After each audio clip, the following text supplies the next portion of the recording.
ਸਤਿ ਸ਼੍ਰੀ ਅਕਾਲ ਜੀ, ਮੈਂ ਹਾਂ ਰਣਬੀਰ ਸਿੰਘ ਰਾਣਾ ਤੇ ਵੱਡੀ ਖਬਰ ਹੈ। ਬਲਜਿੰਦਰ ਸਿੰਘ ਜਿੰਦੂ ਲੁਧਿਆਣਾ ਦੇ ਵਿੱਚ ਮੋਦੀਖਾਨਾ ਚਲਾਉਂਦੇ ਨੇ। ਉਹਨਾਂ ਦੇ ਉੱਤੇ ਧਾਰਾ 295 ਏ ਲੱਗੀ। ਸ਼ਿਵ ਸੈਨਾ ਪੰਜਾਬ ਦੇ ਵੱਲੋਂ ਮਾਮਲਾ ਦਰਜ ਕਰਵਾਇਆ ਗਿਆ ਸੀ। ਲੁਧਿਆਣਾ ਪੁਲਿਸ ਦੇ ਵੱਲੋਂ ਇਹ ਮਾਮਲਾ ਦਰਜ ਕੀਤਾ ਗਿਆ ਸੀ ਅਤੇ ਹੁਣ ਇਸ ਮਾਮਲੇ ਦੇ ਵਿੱਚ ਬਲਜਿੰਦਰ ਸਿੰਘ ਜਿੰਦੂ ਦੀ ਇੰਟਰਮ ਬੇਲ ਹੋ ਗਈ ਹੈ। ਬਲਜਿੰਦਰ ਸਿੰਘ ਜਿੰਦੂ ਨੂੰ ਜ਼ਮਾਨਤ ਮਿਲ ਗਈ ਹੈ ਅਤੇ ਇਸ ਵੇਲੇ ਸਾਡੇ ਨਾਲ ਸੁਪਰੀਮ ਕੋਰਟ ਅਤੇ ਪੰਜਾਬ ਹਰਿਆਣਾ ਹਾਈ ਕੋਰਟ ਦੇ ਸੀਨੀਅਰ ਵਕੀਲ IPS ਸੱਭਰਵਾਲ ਮੌਜੂਦ ਨੇ, ਜਿਨ੍ਹਾਂ ਨੇ ਇਸ ਕੇਸ ਦੀ ਪੈਰਵੀ ਕੀਤੀ ਹੈ। ਵਕੀਲ ਸਾਹਿਬ, ਸਵਾਗਤ ਹੈ ਤੁਹਾਡਾ। ਸਤਿ ਸ਼੍ਰੀ ਅਕਾਲ। ਪਹਿਲਾਂ ਤਾਂ ਦੱਸੋ ਕਿ ਕੇਸ ਦਾ ਸਟੇਟਸ ਹੁਣ ਕੀ ਹੈ। ਬਲਜਿੰਦਰ ਸਿੰਘ ਜਿੰਦੂ ਹੋਰਾਂ ਨੂੰ ਹੁਣ ਜ਼ਮਾਨਤ ਮਿਲ ਚੁੱਕੀ ਹੈ? ਜੀ ਬਿਲਕੁਲ, ਸਾਰਾ ਰਿਕਾਰਡ ਪੁਲਿਸ ਦਾ ਵਾਚਨ ਤੋਂ ਬਾਅਦ ਜਿਹੜੀ ਹੁਣ ਬਾਅਦ ਦੀ ਕੋਰਟ ਸੀ, ਕਿਉਂਕਿ ਇਹ ਕੋਈ ਕੇਸ ਟ੍ਰਾਂਸਫਰ ਹੋਇਆ ਸੀ ਕੋਰਟ ਚੋਂ ਜੀ, ਤੇ ਟ੍ਰਾਂਸਫਰੀ ਕੋਰਟ ਨੇ ਹੁਣ ਸਾਰਾ ਰਿਕਾਰਡ ਵਾਚਨ ਤੋਂ ਬਾਅਦ ਕੱਲ ਉਹਨਾਂ ਦੀ ਇੰਟਰਮ ਬੇਲ ਕਰਤੀ ਹੈ ਤੇ ਉਹਨਾਂ ਨੂੰ ਇਨਵੈਸਟੀਗੇਸ਼ਨ ਜੁਆਇਨ ਕਰਨ ਵਾਸਤੇ ਕਹਿ ਦਿੱਤਾ ਗਿਆ। ਜੀ ਜੀ ਜੀ। ਤੇ ਬਲਜਿੰਦਰ ਸਿੰਘ ਜਿੰਦੂ ਹੋਰਾਂ ਤੇ ਜਿਹੜੇ ਐਲੀਗੇਸ਼ਨ ਸਨ, ਧਾਰਾ 295 ਏ ਲੱਗੀ, ਧਾਰਮਿਕ ਭਾਵਨਾਵਾਂ ਨੂੰ ਭੜਕਾਉਣ ਦਾ ਇਹ ਮਾਮਲਾ ਸੀਗਾ ਤੇ ਇਲਜ਼ਾਮ ਲੱਗੇ। ਦੂਜੇ ਪਾਸੇ ਤੋਂ ਵੀ ਬਹੁਤ ਸਾਰੀਆਂ ਦਲੀਲਾਂ ਆਈਆਂ ਜੀ ਤੇ ਬਹੁਤ ਸਾਰੇ ਵਕੀਲਾਂ ਦੇ ਹਸਤਾਖਰ ਵੀ ਸਾਨੂੰ ਪਤਾ ਲੱਗਿਆ ਸੀਗਾ ਕਿ ਵਕਾਲਤਨਾਮੇ ਤੇ ਹੋਏ। ਉਹਦਾ ਕੀ ਕਾਰਨ ਸੀਗਾ ਉਸ ਦੇ ਪਿੱਛੇ? ਦੇਖੋ, ਜਿੱਥੇ ਤੱਕ ਮੈਂ ਸਮਝਿਆ ਇਸ ਕੇਸ ਨੂੰ ਅਨਨੈਸੈਸਰੀਲੀ ਬਾਹਰ ਦਾ ਮਸਲਾ ਬਣਾ ਕੇ ਸ਼ੋ ਪ੍ਰੋਜੈਕਟ ਕਰਨ ਦੀ ਕੋਸ਼ਿਸ਼ ਕੀਤੀ ਗਈ ਹੈ, ਜੋ ਹੈ ਨਹੀਂ ਸੀ ਜੀ। ਨਾਰਮਲੀ ਅਸੀਂ ਦੇਖਦੇ ਹਾਂ, ਇਹ ਕੋਈ ਵੀ ਸਮਝ ਸਕਦਾ ਕਿ ਇੰਨੇ ਲਾਇਰਸ ਤੋਂ ਸਾਈਨ ਕਰਵਾਣੇ, 50-50 ਲੋਕਾਂ ਨੂੰ ਕੋਰਟ ਦੇ ਬਾਹਰ ਇਕੱਠੇ ਕਰਨਾ, ਨਾਅਰੇ ਲਵਾਉਣਾ, ਧਮਕੀਆਂ ਦੇਣੀਆਂ, ਇਹ ਸਿਰਫ ਟੈਕਟਿਕ ਸੀਗੇ। ਬੜੀ ਗਲਤ ਟੈਕਟਿਕਸ ਹੈ ਕੋਰਟ ਨੂੰ ਪ੍ਰੈਸ਼ਰਾਈਜ਼ ਕਰਨ ਦੀ। ਪਿਛਲੀ ਕੋਰਟ 'ਚ ਵੀ ਇਹ ਕੀਤਾ ਗਿਆ। ਇਸ ਕੋਰਟ 'ਚ ਮੈਂ ਦੇਖਿਆ ਵੀ ਜ਼ਿਆਦਾ ਗੈਦਰਿੰਗ ਨਹੀਂ ਹੋਈ, ਬਟ ਪਿਛਲੀ ਕੋਰਟ 'ਚ ਕਾਫੀ ਡੇਟਾ ਦੇ ਉੱਤੇ ਇਹ ਕੰਮ ਕੀਤੇ। ਇਹ ਕੋਰਟਸ ਜਿਹੜੀਆਂ ਨੇ ਇਹਨਾਂ ਪ੍ਰੈਸ਼ਰਸ ਨੂੰ ਕਦੀ ਵੀ ਐਕਸੀਡ ਨਹੀਂ ਕਰਦੀਆਂ। ਕੋਰਟ ਬੜੀ ਨਿਊਟਰਲੀ ਚੱਲਦੀ ਹੈ। ਬਾਰ ਕੌਂਸਲ ਦੇ ਵੱਲੋਂ ਵੀ ਤੁਹਾਨੂੰ ਕੁਝ ਇਸ ਤਰ੍ਹਾਂ ਦਾ ਪ੍ਰੈਸ਼ਰ ਆਇਆ ਕਿ ਇਹ ਕੇਸ ਨਾ ਲੜੋ ਤੁਸੀਂ? ਨਹੀਂ ਜੀ, ਬਿਲਕੁਲ ਨਹੀਂ। ਬਾਰ ਕੌਂਸਲ ਵੱਲੋਂ ਸਾਨੂੰ ਇਸ ਤਰ੍ਹਾਂ ਦੀ ਕੋਈ ਡਾਇਰੈਕਸ਼ਨ ਨਹੀਂ ਸੀ, ਨਾ ਹੀ ਹੋ ਸਕਦੀ ਹੈ, ਕਿਉਂਕਿ ਸਾਡਾ ਸੰਵਿਧਾਨ ਕਹਿੰਦਾ ਹੈ ਕਿ ਹਰ ਅਕਿਊਜ਼ ਦਾ ਰਾਈਟ ਹੈ ਆਪਣੀ ਚੋਇਸ ਦਾ ਵਕੀਲ ਕਰਨ ਦਾ, ਤੇ ਬਾਰ ਕੌਂਸਲ ਕਦੀ ਵੀ ਕਨਸਟੀਟਿਊਸ਼ਨ ਦੇ ਅਗੇਂਸਟ ਨਹੀਂ ਚੱਲਦੀ। ਇਹਨੂੰ ਬਣਾਉਣ ਦੀ ਕੋਸ਼ਿਸ਼ ਕੀਤੀ ਗਈ ਜਿੱਦਾਂ ਇਹ ਬਾਰ ਦਾ ਮਸਲਾ, ਜਦਕਿ ਅਸੀਂ ਜੇ ਧਿਆਨ ਨਾਲ ਦੇਖੀਏ ਤੇ ਇਹਦੇ ਚ ਦੋਨਾਂ ਪਾਰਟੀਆਂ ਦੇ ਵਿੱਚੋਂ ਕੋਈ ਵੀ ਵਕੀਲ ਨਹੀਂ ਹੈ ਜੀ, ਤੇ ਇਹ ਬਾਰ ਦਾ ਮਸਲਾ ਕਿਸ ਤਰ੍ਹਾਂ ਕੀਤਾ ਜਾ ਸਕਦਾ? ਅੱਛਾ, ਇੱਕ ਇਹ ਵੀ ਪਤਾ ਲੱਗਿਆ ਸੀਗਾ ਕਿ ਜਦੋਂ ਪਹਿਲਾਂ ਸਟੇ ਹੋਈ, ਕਿ ਅਰੈਸਟ ਸਟੇ ਹੋਈ ਜਦੋਂ ਬਲਜਿੰਦਰ ਸਿੰਘ ਜਿੰਦੂ ਦੇ ਮਾਮਲੇ ਦੇ ਵਿੱਚ, ਜਿਸ ਜੱਜ ਸਾਹਿਬਾਨ ਦੇ ਵੱਲੋਂ ਅਰੈਸਟ ਸਟੇ ਲਾਈ ਗਈ, ਉਹਨਾਂ ਤੇ ਵੀ ਐਲੀਗੇਸ਼ਨ ਹੋਏ? ਹਾਂਜੀ, ਇਹ ਸਭ ਤੋਂ ਪਹਿਲਾਂ ਸੈਸ਼ਨ ਜੱਜ ਸਾਹਿਬ ਕੋ ਐਲੋਕੇਟ ਹੋ ਕੇ ਬੇਲ ਗਈ ਸੀ। ਅਮਰਪਾਲ ਜੱਜ ਸਾਹਿਬ ਨੇ, ਸਾਡੇ ਤੇ ਬੜੇ ਰਿਸਪੈਕਟਡ ਜੱਜ ਨੇ ਜੀ, ਉਹਨਾਂ ਕੋਲ ਗਈ। 2-3 ਹੀਅਰਿੰਗਸ ਦੇ ਉੱਤੇ ਸਾਨੂੰ ਬੜੀ ਡਿਟੇਲ 'ਚ ਸੁਣਿਆ ਗਿਆ। ਡਿਟੇਲ ਸੁਣਨ ਤੋਂ ਬਾਅਦ ਉਹਨਾਂ ਨੇ ਅਰਾਊਂਡ ਤੀਸਰੀ ਹੀਅਰਿੰਗ 'ਚ ਉਹਨਾਂ ਨੇ ਕਿਹਾ ਕਿ ਰਿਕਾਰਡ ਦੇ ਉੱਤੇ ਕਾਫੀ ਡਾਕੂਮੈਂਟਸ ਹੋਰ ਇਹਨਾਂ ਨੇ ਪਲੇਸ ਕੀਤੇ ਨੇ ਜੀ, ਤੇ ਉਹ ਵਾਚਨ ਵਾਸਤੇ ਥੋੜਾ ਜਿਹਾ ਹੋਰ ਟਾਈਮ ਚਾਹੀਦਾ। ਬਟ ਪ੍ਰਾਈਮਾ ਫੇਸ਼ੀ ਇਹ ਕੇਸ ਬਣਦਾ ਸੀ ਕਿ ਇਹਦੇ ਤੇ ਅਰੈਸਟ ਦਾ ਜਿਹੜਾ ਡਰ ਨਾ ਬਣਿਆ ਰਵੇ, ਤੇ ਇਹ ਦੇਖ ਕੇ ਕੋਰਟ ਨੇ ਕਿਹਾ ਕਿ ਸਾਨੂੰ ਥੋੜਾ ਜਿਹਾ ਟਾਈਮ ਹੋਰ ਚਾਹੀਦਾ ਸਾਰੇ ਡਾਕੂਮੈਂਟਸ ਵਾਚਣ ਵਾਸਤੇ। ਮੀਨਵਾਈਲ ਅਗਲੀ ਤਰੀਕ ਤੱਕ 5 ਕੇ 6 ਦਿਨ ਦੀ ਤਰੀਕ ਸੀ, ਅਗਲੀ ਤਰੀਕ ਤੱਕ ਇਹਦੀ ਅਰੈਸਟ ਜਿਹੜੀ ਹੈ ਉਹ ਸਟੇ ਕਰ ਦਿੱਤੀ ਜਾਂਦੀ ਹੈ। ਅਗਲੀ ਤਰੀਕ ਸਵੇਰੇ ਜਦੋਂ ਫਾਈਨਲ ਆਰਡਰ ਪਾਸ ਹੋਣਾ, ਸਾਨੂੰ ਵੇਟ ਕਰਨ ਵਾਸਤੇ ਕਿਹਾ ਗਿਆ ਕਿ ਸ਼ਾਮ ਤੱਕ ਆਰਡਰ ਡਿਟੇਲਡ ਆ ਜਾਏਗਾ। ਤੇ ਮੈਨੂੰ ਬੜੀ ਹੈਰਾਨਗੀ ਹੋਈ ਕਿ ਅਰਾਊਂਡ 11:30 ਪੌਣੇ 12 ਵਜੇ ਇੱਕ ਐਪਲੀਕੇਸ਼ਨ ਦੀ ਫੋਟੋਕਾਪੀ ਮੂਵ ਕਰਤੀ ਜਾਂਦੀ ਹੈ ਜੀ, ਕਿ ਸਾਨੂੰ ਕੋਰਟ ਤੇ ਸ਼ੱਕ ਹੈ ਜੀ, ਸਾਨੂੰ ਪ੍ਰੈਜ਼ਾਈਡਿੰਗ ਆਫੀਸਰ ਤੇ ਡਾਊਟ ਹੈ। ਤੇ ਇਮੀਡੀਏਟਲੀ ਫਿਰ ਜੱਜ ਸਾਹਿਬ ਨੇ ਵਿਦਨ 10 ਮਿੰਟਸ ਬਈ ਜੇ ਮੇਰੇ ਤੇ ਤੁਹਾਨੂੰ ਇਤਬਾਰ ਹੀ ਨਹੀਂ ਹੈ, ਤੇ ਇਮੀਡੀਏਟਲੀ ਉਹਨਾਂ ਨੇ ਰੈਫਰੈਂਸ ਬਣਵਾ ਕੇ ਤੇ ਆਨਰੇਬਲ ਸੈਸ਼ਨ ਜੱਜ ਸਾਹਿਬ ਕੋ ਭੇਜਤੀ ਕਿ ਮੈਨੂੰ ਕੋਈ ਇਤਰਾਜ਼ ਨਹੀਂ, ਮੈਂ ਇਹ ਕੇਸ ਤੇ ਕੰਮ ਨਹੀਂ ਕਰਨਾ ਚਾਹੁੰਦਾ, ਮੈਨੂੰ ਕੋਈ ਇਤਰਾਜ਼ ਨਹੀਂ, ਕਿਸੇ ਵੀ ਕੋਰਟ 'ਚ ਕੇਸ ਭੇਜਤਾ ਜਾਵੇ। ਇਹ ਬਿਲਕੁਲ ਔਨ ਰਿਕਾਰਡ ਗੱਲ ਐਪਲੀਕੇਸ਼ਨ? ਬਿਲਕੁਲ ਹੀ ਔਨ ਰਿਕਾਰਡ ਐਪਲੀਕੇਸ਼ਨ। ਹਾਂ, तो इमीडिएटली रेफर करता है। उसके बाद केस कितने पहुंचा?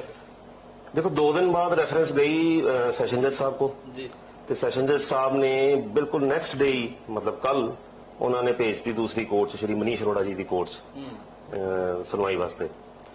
कल सवेरे फिर साडी थ्रू वीडियो कॉन्फ्रेंसिंग सुनवाई हुई जज साहब नाल, डिटेल्स सानू सुनिया गया दोनों पार्टीज नू। पहला असी आर्गूमेंट्स कीते, फिर कंप्लेनेंट दे काउंसल ने उन्होंने आर्गूमेंट्स कीते, फिर असी रिबटल दिता जी। उस तो बाद सानू फिर वेट करने कहा गया, तो अराउंड शामी 5:15 बजे कोर्ट तो खैर क्लोज हो चुकी सी, ते सानू 5:30 बजे ऑन रिकॉर्ड देख के स्टेटस सानू पता लग गया कि इंटरिम बेल कर दी गई है जी जी जी। ते ਚਾਂਸਸ ਕਿੰਨੇ ਕੁ ਹੁੰਦੇ ਨੇ ਆਮ ਕਰਕੇ ਧਾਰਾ 295 ਏ ਅਧੀਨ, ਜਦੋਂ ਵੈਸੇ ਤਾਂ ਸਾਰਾ ਕੁਝ ਨਿਆਂਪਾਲਿਕਾ ਤੇ ਡਿਪੈਂਡੈਂਟ ਹੁੰਦਾ, ਪਰ ਫਿਰ ਵੀ ਡੈਟ ਇਜ਼ ਦੇਖੋ 295 ਏ ਹੋਵੇ ਜਾਂ ਕੋਈ ਵੀ ਕੇਸ ਹੋਵੇ, ਇਹ ਜਨਰਲੀ ਕਈ ਵਾਰੀ ਦੇਖਦੇ ਹਾਂ ਅਸੀਂ ਕਿ ਕੇਸ ਨੂੰ ਧਾਰਾ ਦੇ ਨੰਬਰ ਨਾਲ ਦੇਖਿਆ ਜਾਂਦਾ ਹੈ, ਆਫੈਂਸ ਨੰਬਰ ਨਾਲ ਦੇਖਿਆ ਜਾਂਦਾ, ਜਦਕਿ ਇਹ ਹੈ ਨਹੀਂ। ਜ਼ਮਾਨਤ ਹਮੇਸ਼ਾ ਫੈਕਟਸ ਦੇ ਆਧਾਰ ਤੇ ਹੁੰਦੀ ਹੈ। ਜੀ ਜੀ। ਜੇ ਜ਼ਮਾਨਤ ਹੁੰਦੀ ਹੈ ਤਾਂ 302 ਚ ਵੀ ਹੋ ਜਾਂਦੀ ਹੈ, 307 ਚ ਵੀ ਹੁੰਦੀ ਹੈ, ਨਹੀਂ ਹੁੰਦੀ ਤਾਂ 326 ਚ ਵੀ ਨਹੀਂ ਹੁੰਦੀ। ਠੀਕ ਹੈ। ਸੋ ਇਹ ਧਾਰਾ ਦੇ ਨੰਬਰ ਨਾਲ ਕੋਈ ਲੈਣਾ ਦੇਣਾ ਨਹੀਂ ਇਹ ਹੁੰਦਾ। ਮਿਥ ਬਣੀ ਹੋਈ ਹੈ ਕਿ ਧਾਰਾ 295 ਏ ਦੀ ਜ਼ਮਾਨਤ ਛੇਤੀ ਨਹੀਂ ਹੁੰਦੀ ਹੈ। ਜੀ ਹਾਂਜੀ, ਜੇ ਲੱਗੇ ਕਿ ਫੈਕਟਸ ਇੰਨੇ ਸੀਰੀਅਸ ਨੇ ਤੇ ਡਿਨਾਈ ਵੀ ਹੁੰਦੀਆਂ ਬੇਲਸ, ਬਟ ਇਸ ਕੇਸ ਦੇ ਵਿੱਚ ਦੇਖਿਆ ਗਿਆ ਕਿ FIR ਦੇ ਕੰਟੈਂਟਸ ਤੇ ਜੋ ਰਿਕਾਰਡ ਸੀ ਪੁਲਿਸ ਦਾ, ਉਹ ਦੇਖਣ ਤੋਂ ਬਾਅਦ ਪਤਾ ਲੱਗਿਆ ਕਿ ਕਿਸੇ ਵੀ ਸਟ੍ਰੈਚ ਆਫ ਇਮੇਜਿਨੇਸ਼ਨ ਨਾਲ ਆਫੈਂਸ ਹੀ ਨਹੀਂ ਬਣਦਾ। ਔਰ ਮੈਂ ਬੜਾ ਹੈਰਾਨ ਹੋਇਆ ਦੇਖ ਕੇ ਕਿ 67 IT ਐਕਟ ਲਗਾ ਦਿੱਤਾ ਗਿਆ, ਜਦਕਿ 67 IT ਐਕਟ ਦਾ ਇੱਕ ਵੀ ਇੰਗਰੀਡੀਐਂਟ ਜਿਹੜਾ ਹੈ ਉਹ FIR ਸੈਟੀਸਫਾਈ ਨਹੀਂ ਹੁੰਦਾ। ਇੱਥੋਂ ਪਤਾ ਲੱਗਦਾ ਕਿ ਇਨਵੈਸਟੀਗੇਟਿੰਗ ਅਫਸਰ ਨੇ ਬੜੀ ਕਾਹਲੀ 'ਚ FIR ਦਰਜ ਕੀਤੀ ਹੈ, ਤੇ ਜਿੰਨਾ ਕੁ ਡੈਲੀਬਰੇਸ਼ਨ ਇਹ ਹੁਣ ਕੀ ਕਰ ਸਕਦੇ, ਪਰ ਕਾਲ ਜਿਹੜੀ ਹੈ ਉਹ ਔਨ ਰਿਕਾਰਡ ਨਜ਼ਰ ਆ ਰਹੀ ਹੈ ਵੀ ਕਿਸੇ ਵੀ ਸਟ੍ਰੈਚ ਆਫ ਇਮੇਜਿਨੇਸ਼ਨ ਨਾਲ। ਤੁਸੀਂ ਮੈਨੂੰ ਦੱਸ ਦਿਓ ਕਿ ਇਸ ਕੇਸ ਦੇ ਵਿੱਚ 67 ਧਾਰਾ ਕਿਸ ਤਰ੍ਹਾਂ ਬਣਦੀ ਹੈ, ਤੇ ਜੇ 67 ਧਾਰਾ ਲਾਉਣ ਦੇ ਵਿੱਚ ਕਾਲ ਕੀਤੀ ਗਈ ਹੈ ਤੇ ਉਹੀ ਕਾਲ 295 ਵਿੱਚ ਵੀ ਦਿਖਾਈ ਗਈ ਹੈ। 67 ਧਾਰਾ ਕੀ ਕਹਿੰਦੀ ਹੈ? 67 ਧਾਰਾ ਕਹਿੰਦੀ ਹੈ ਜੇ ਕੋਈ ਅਸ਼ਲੀਲ ਮਟੀਰੀਅਲ ਜਿਹੜਾ ਹੈ ਉਹ ਅਪਲੋਡ ਕਰਦਾ ਹੈ ਇੰਟਰਨੈਟ ਤੇ, ਜਦਕਿ ਇਸ ਕੇਸ ਦਾ ਉਹਦੇ ਨਾਲ ਕੋਈ ਲੈਣਾ ਹੀ ਨਹੀਂ ਹੈ। ਪਹਿਲਾਂ ਪ੍ਰੋਸੀਕਿਊਟਿੰਗ ਏਜੰਸੀ ਜਿਹੜੀ ਹੈ ਪੁਲਿਸ, ਉਹਨਾਂ ਵੱਲੋਂ 66 ਏ ਬੜੀ ਰੈਂਪੈਂਟਲੀ ਲਾਈ ਜਾਂਦੀ ਸੀ, ਤੇ ਜਦੋਂ 66 ਏ ਜਿਹੜੀ ਹੈ ਸੁਪਰੀਮ ਕੋਰਟ ਨੇ ਸਟ੍ਰਾਈਕ ਡਾਊਨ ਕਰਤੀ ਸ਼੍ਰੇਆ ਸਿੰਗਲ ਦੇ ਕੇਸ 'ਚ, ਤੇ ਉਹਦੀ ਐਬਸੈਂਸ ਦੇ ਵਿੱਚ ਹੁਣ 67 ਜਿਹੜੀ ਹੈ ਫਟਾਫਟ ਲਾਤੀ ਗਈ, ਜਦਕਿ 67 ਕਿਸੇ ਵੀ ਹਿਸਾਬ ਨਾਲ ਨਹੀਂ ਬਣਦੀ। ਤੇ ਹੁਣ ਬਲਜਿੰਦਰ ਸਿੰਘ ਜਿੰਦੂ ਉਹ ਇਨਵੈਸਟੀਗੇਸ਼ਨ ਜੁਆਇਨ ਕਰਨਗੇ? ਜੀ, ਉਹਨਾਂ ਨੂੰ 7 ਦਿਨ ਦਾ ਟਾਈਮ ਦਿੱਤਾ ਗਿਆ ਠੀਕ ਹੈ ਟੂ ਜੁਆਇਨ ਦ ਇਨਵੈਸਟੀਗੇਸ਼ਨ। ਹਾਂਜੀ। ਤੇ ਹੋਰ ਕੁਝ ਕਹਿਣਾ ਚਾਹੁੰਦੇ ਇਸ ਕੇਸ ਦੇ ਬਾਰੇ ਤੁਸੀਂ? ਦੇਖੋ, ਕਹਿਣਾ ਮੈਂ ਇਹ ਚਾਹਨਾ ਕਿ ਜਿਸ ਤਰ੍ਹਾਂ ਤੁਹਾਨੂੰ ਪਤਾ ਹੈ ਵੀ ਕਾਫੀ ਦਿਨ ਇਹਨੂੰ ਬਾਰ ਦਾ ਮਸਲਾ ਸ਼ੋਅ ਕੀਤਾ ਗਿਆ, ਮੈਨੂੰ ਬੜਾ ਦੁੱਖ ਲੱਗਿਆ ਦੇਖ ਕੇ ਜਦੋਂ ਇਹ ਕਿਹਾ ਜਾਂਦਾ ਹੈ ਕਿ ਇਸ ਪਾਰਟਿਕੂਲਰ ਬੰਦੇ ਨੂੰ ਅਸੀਂ ਕੋਰਟ 'ਚ ਰਿਪਰੈਜ਼ੈਂਟ ਨਹੀਂ ਕਰਨਾ। ਸਾਡਾ ਸੰਵਿਧਾਨ ਜਿਹੜਾ, ਸਾਡਾ ਕਾਨੂੰਨ ਜਿਹੜਾ ਹੈ ਉਹ ਇਹ ਕਹਿੰਦਾ ਹੈ, ਇੱਕ ਪਾਸੇ ਅਸੀਂ ਕਹਿੰਦੇ ਹਾਂ ਜੀ ਅਸੀਂ ਆਫੀਸਰ ਆਫ ਕੋਰਟ ਆ, ਇੱਕ ਆਫੀਸਰ ਕਿਸ ਤਰ੍ਹਾਂ ਡਿਨਾਈ ਕਰ ਸਕਦਾ ਜੀ ਮੈਂ ਕੰਮ ਨਹੀਂ ਕਰਨਾ। ਅਕਿਊਜ਼ ਦਾ ਰਾਈਟ ਹੈ to be represented in the court by the lawyer of his own choice, ਆਪਣੀ ਚੋਇਸ ਦੇ ਵਕੀਲ ਦੇ ਥਰੂ ਰਿਪਰੈਜ਼ੈਂਟ ਹੋਣਾ ਦਾ ਰਾਈਟ ਹੈ। ਬਿਲਕੁਲ। ਬਾਈ ਚੋਇਸ ਤੁਹਾਡਾ ਨਹੀਂ ਮਨ ਕਰਦਾ, ਤੁਸੀਂ ਕਿਸੇ ਦਾ ਕੇਸ ਨਹੀਂ ਕਰਦੇ, ਉਹ ਅਨਐਥੀਕਲ ਹੈ। ਕ੍ਰਿਮੀਨਲ ਲਾਅ ਜਿੱਥੇ ਤੱਕ ਸਵਾਲ ਹੈ ਕ੍ਰਿਮੀਨਲ ਲਾਅ ਦਾ, ਕੇਸ ਰਿਫਿਊਜ਼ ਕਰਨਾ ਅਨਐਥੀਕਲ ਹੈ, ਕੇਸ ਲੈਣਾ ਅਨਐਥੀਕਲ ਕਦੀ ਨਹੀਂ ਹੁੰਦਾ। ਫਿਰ ਇਹਨੂੰ ਬਾਰ ਦਾ ਮਸਲਾ ਸ਼ੋਅ ਕੀਤਾ ਗਿਆ, ਜਦਕਿ ਬਾਰ ਨਾਲ ਇਹਦਾ ਕੋਈ ਲੈਣਾ ਦੇਣਾ ਹੀ ਨਹੀਂ ਹੈ।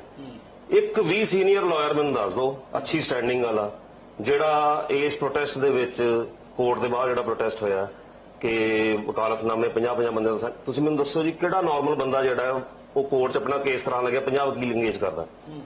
ਇਹ ਸਾਫ਼ ਪਤਾ ਲੱਗ ਰਿਹਾ ਕੋਰਟ ਨੂੰ ਪ੍ਰੈਸ਼ਰਾਈਜ਼ ਕਰਨ ਦੀ ਕੋਸ਼ਿਸ਼ ਕੀਤੀ ਜਾ ਰਹੀ ਹੈ।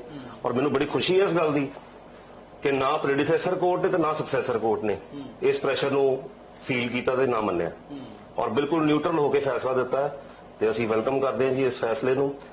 ਦੂਸਰੀ ਗੱਲ ਇਹ ਹੈ ਕਿ being officer of the court, ਸਾਡੀ ਡਿਊਟੀ ਸਿਰਫ ਕੋਰਟ ਦੇ ਵਿੱਚ ਹੀ ਨਹੀਂ, ਸਾਡੀ ਡਿਊਟੀ ਸੁਸਾਇਟੀ ਵੱਲ ਵੀ ਹੈ ਜੀ। ਔਰ ਇਸ ਗੱਲ ਨੂੰ ਵਕੀਲਾਂ ਨੂੰ ਸਮਝਣਾ ਪਏਗਾ ਕਿ ਨਾ ਸਿਰਫ ਅਸੀਂ ਆਫੀਸਰ ਆਫ ਕੋਰਟ ਆ, ਸਾਡੀ ਡਿਊਟੀ ਬਰਾਬਰ ਦੀ ਸੁਸਾਇਟੀ ਵੱਲ ਵੀ ਬਣਦੀ ਹੈ। ਇੱਕ ਸੋਸਾਇਟੀ ਦੇ ਇੱਕ ਇਨੋਸੈਂਟ ਬੰਦੇ ਨੂੰ ਅਸੀਂ ਕਿਸ ਤਰ੍ਹਾਂ ਰਿਫਿਊਜ਼ ਕਰ ਸਕਦੇ ਕਿ ਅਸੀਂ ਤੁਹਾਨੂੰ ਸਰਵਿਸਿਜ਼ ਨਹੀਂ ਦੇਣੀਆਂ? ਬਿਲਕੁਲ। ਔਰ ਜੋ ਨੈਕਸਸ ਉਹ ਸ਼ੋਅ ਕੀਤਾ ਗਿਆ ਜੀ, ਪੁਰਾਣੀਆਂ ਕੋਈ ਪ੍ਰੋਟੈਸਟ ਹੋਏ ਜਨਵਰੀ ਦੇ ਵਿੱਚ, ਉਹਦੇ ਫੈਕਟਸ ਜਿਹੜੇ ਇਸ ਕੇਸ 'ਚ ਰਿਪਰੈਜ਼ੈਂਟ ਕੀਤੇ ਗਏ, ਤੇ ਮੇਰੀ ਸਮਝ ਤੋਂ ਇਹ ਬਾਹਰ ਹੈ ਕਿ ਉਹ ਫੈਕਟਸ ਕਿਸ ਤਰ੍ਹਾਂ ਇਹਦੇ 'ਚ।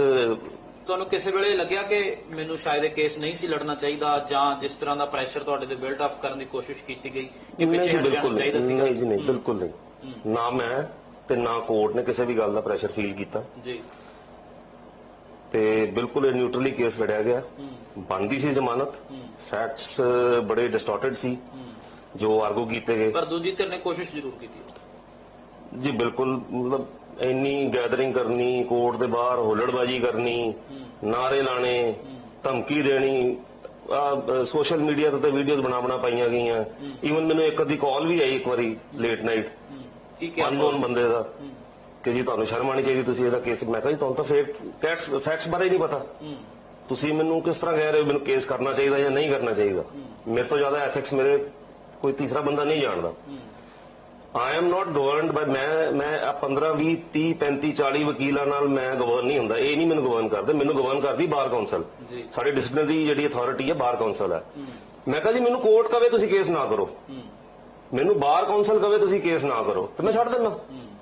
ਪਰ ਇਹ ਨਹੀਂ ਕਿ ਜਿਨ੍ਹਾਂ ਦੇ ਵੈਸਟਡ ਇੰਟਰਸਟ ਨੇ, ਮੈਂ ਓਪਨਲੀ ਕਹੂੰਗਾ ਤੁਹਾਡੇ ਮਾਧਿਅਮ ਰਾਹੀਂ ਕਿ ਜਿਹੜੇ 10 15 20 ਵਕੀਲ 30 ਵਕੀਲ ਬਾਹਰ ਖੜੇ ਸੀ, ਇਹਨਾਂ ਦੇ ਵੈਸਟਡ ਇੰਟਰਸਟ ਸੀ ਕਿ ਇਹ ਕੇਸ ਜਿਹੜਾ ਹੈ ਇਹਨੂੰ ਕੋਈ ਚੰਗਾ ਵਕੀਲ ਨਾ ਮਿਲੇ। ਪਰ ਤੁਹਾਨੂੰ ਲੱਗਦਾ ਨਹੀਂ ਕਿ ਇੱਕ ਵਕੀਲਾਂ ਦੀ ਆਪਸੀ ਭਾਈਚਾਰਾ ਵੀ ਹੁੰਦਾ ਹੈ, ਉਹਦੇ ਨਾਲ ਇਹ ਖਰਾਬ ਹੋਇਆ ਇਸ ਦੇ ਨਾਲ ਜਦੋਂ ਤੁਸੀਂ ਨਹੀਂ, ਬਿਲਕੁਲ ਨਹੀਂ ਜੀ। ਭਾਈਚਾਰਾ ਦੇਖੋ, ਜੇ ਕੋਈ ਅਨਐਥੀਕਲ ਗੱਲ ਕਰਦਾ ਹੈ, ਮੈਨੂੰ ਮੇਰੇ ਐਥਿਕਸ ਤੋਂ, ਮੈਨੂੰ ਮੇਰੇ ਅਸੂਲਾਂ ਤੋਂ ਡਿੱਗਣ ਦੀ ਗੱਲ ਸਿਖਾਉਂਦਾ ਹੈ, ਤੇ ਸ਼ਾਇਦ ਮੈਨੂੰ ਉਹਦੇ ਨਾਲ ਭਾਈਚਾਰਾ ਰੱਖਣ ਦੀ ਕੋਈ ਗਰੇਜ ਵੀ ਨਹੀਂ ਹੈ ਮੈਨੂੰ, ਨਾ ਹੀ ਮੈਨੂੰ ਕੋਈ ਇੰਟਰਸਟ ਉਹਦੇ ਨਾਲ ਭਾਈਚਾਰਾ ਰੱਖਣ 'ਚ।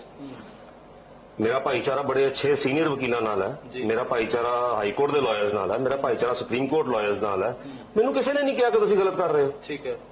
ਮੈਨੂੰ ਤੁਸੀਂ ਇੱਕ ਸੀਨੀਅਰ ਲਾਇਰ ਦਾ ਲੁਧਿਆਣੇ 'ਚ ਨਾਮ ਦੱਸੋ ਜਿਨ੍ਹਾਂ ਨੇ ਕਿਹਾ ਹੋਵੇ ਵੀ ਇਹ ਕੇਸ ਨਹੀਂ ਕਰਨਾ ਚਾਹੀਦਾ। ਤੁਸੀਂ ਆਪਣੇ ਸੀਨੀਅਰਸ ਜਿਹੜੇ ਤੁਹਾਡੇ, ਉਹਨਾਂ ਨਾਲ ਸਲਾਹ ਮਸ਼ਵਰਾ ਇਸ ਸੰਬੰਧੀ ਕੀਤਾ ਹੋਣਾ ਸ਼ਾਇਦ? ਅਸੀਂ ਬਿਲਕੁਲ ਬੜਿਆਂ ਨਾਲ ਡਿਸਕਸ ਕੀਤਾ, ਮੈਂ ਦੱਸਿਆ ਉਹਨਾਂ ਨੂੰ, ਇਹ ਤੇ ਮੈਨੂੰ ਸ਼ੋਰ ਸੀ ਕਿ ਮੈਂ ਐਥੀਕਲੀ ਬਿਲਕੁਲ ਠੀਕ ਚੱਲ ਰਿਹਾ। ਬਟ ਅਸੀਂ ਕਈ ਵਾਰ ਡਿਸਕਸ ਕਰਦੇ ਸੀ ਕਿ ਇਸ ਤਰ੍ਹਾਂ ਹੋ ਰਿਹਾ ਹੈ, ਇਸ ਤਰ੍ਹਾਂ 10 15 20 ਵਕੀਲ ਪ੍ਰੈਸ਼ਰਾਈਜ਼ ਕਰ ਰਹੇ, ਤੁਸੀਂ ਕਿਉਂ ਕੇਸ ਲਿਆ, ਤੁਸੀਂ ਆਹ ਕਿਉਂ ਕੀਤਾ, ਫਿਰ ਇਹਨੂੰ ਕਮਿਊਨਲ ਮਸਲਾ ਬਣਾ ਕੇ ਪੇਸ਼ ਕੀਤਾ ਜਾ ਰਿਹਾ ਹੈ। ਦੇਖੋ, ਅਸੀਂ ਫੈਕਟਸ ਰੱਖਣੇ ਸਿਰਫ ਕੋਰਟ ਦੇ ਕੇ, ਤੇ ਲਾਅ ਦੱਸਣਾ ਕੋਰਟ ਨੂੰ, ਫੈਸਲਾ ਫਿਰ ਕੋਰਟ ਨਹੀਂ ਦੇਣਾ। ਅਸੀਂ ਕੋਈ ਨਹੀਂ ਹੈ ਕੋਰਟ ਦਾ ਫੈਸਲਾ ਲਿਖਾਉਣ ਵਾਲੇ। ਕੁਝ ਦਲੀਲਾਂ ਦੱਸ ਸਕਦੇ ਹੋ ਜਿਹੜੀਆਂ ਉਸ ਵੇਲੇ ਦਿੱਤੀਆਂ ਗਈਆਂ ਕੇਸ ਦੇ ਵਿੱਚ? ਕਿਉਂਕਿ ਭਗਵਾਨ ਸ਼੍ਰੀ ਰਾਮ ਜੀ, ਹਨੂਮਾਨ ਜੀ, ਮਾਤਾ ਸੀਤਾ ਜੀ ਨਾਲ ਇੱਕ ਜੁੜਿਆ ਹੋਇਆ ਧਾਰਮਿਕ ਮਾਮਲਾ ਸੀਗਾ, ਤੇ ਇਲਜ਼ਾਮ ਇਹੀ ਸੀਗੇ ਕਿ ਸ਼ਾਇਦ ਇਤਰਾਜ਼ਯੋਗ ਟਿੱਪਣੀਆਂ ਕੀਤੀਆਂ ਗਈਆਂ। ਦੇਖੋ, ਇਹੀ ਮਿਸਰਿਪਰੈਜ਼ੈਂਟੇਸ਼ਨ ਹੋਈ ਹੈ, ਜਿੱਦਾਂ ਤੁਸੀਂ ਕਹਿ ਰਹੇ ਹੋ। ਇਸ ਤਰ੍ਹਾਂ ਹੀ ਕੋਰਟ 'ਚ ਮਿਸਰਿਪਰੈਜ਼ੈਂਟ ਕੀਤਾ ਗਿਆ ਹੈ ਕਿ ਭਗਵਾਨ ਰਾਮ, ਮਾਤਾ ਸੀਤਾ ਤੇ ਹਨੂਮਾਨ ਜੀ ਬਾਰੇ ਮਾੜਾ ਚੰਗਾ ਕਿਹਾ ਗਿਆ ਜੀ।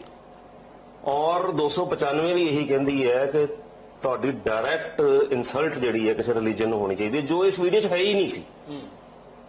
ਤੁਸੀਂ ਵੀਡੀਓ ਚਲਾ ਕੇ ਦੇਖੋ, ਜੇ ਭਗਵਾਨ ਰਾਮ ਨੂੰ ਸ਼੍ਰੀ ਨਾ ਕਹਿ ਕੇ ਤੇ ਮਰਿਆਦਾ ਪੁਰਸ਼ੋਤਮ ਕਹਿ ਕੇ ਐਡਰੈਸ ਕਰਤਾ, ਤੇ ਮੈਨੂੰ ਕੋਈ ਇੱਕ ਪ੍ਰੂਡੈਂਟ ਮੈਨ, ਕੋਈ ਆਮ ਸਧਾਰਨ ਵਿਅਕਤੀ ਆ ਕੇ ਦੱਸ ਦੇਵੇ ਕਿ ਇਹ ਕਿਸ ਤਰ੍ਹਾਂ ਇਨਸਲਟ ਬਣਦੀ ਹੈ। ਸਾਰੀ ਦੁਨੀਆ ਉਹਨਾਂ ਨੂੰ ਮਰਿਆਦਾ ਪੁਰਸ਼ੋਤਮ ਕਹਿ ਕੇ ਮੰਨਦੀ ਹੈ। ਈਵਨ ਮੈਂ ਹੈਰਾਨ ਹੋਇਆ ਜੀ, ਕੋਰਟ ਦੇ ਵਿੱਚ ਇਹ ਵੀ ਆਰਗੂਮੈਂਟ ਦਿੱਤੇ ਗਏ ਕਿ ਜੇ ਇਸ ਇਨਸਾਨ ਨੇ ਐਗਜ਼ਾਮਪਲ ਦੇਣੀ ਸੀ ਤੇ ਆਪਣੇ ਸਿੱਖ ਗੁਰੂਆਂ ਬਾਰੇ ਦਿੰਦਾ, ਜਿਹਦੇ ਤੇ ਕੋਰਟ ਨੇ ਰੈਪਰੀਮੈਂਡ ਕੀਤਾ, ਗੁੱਸਾ ਕੀਤਾ ਕਿ ਤੁਹਾਨੂੰ ਇਹ ਆਰਗੂਮੈਂਟ ਕਰਨਾ ਸ਼ੋਭਾ ਨਹੀਂ ਦਿੰਦਾ।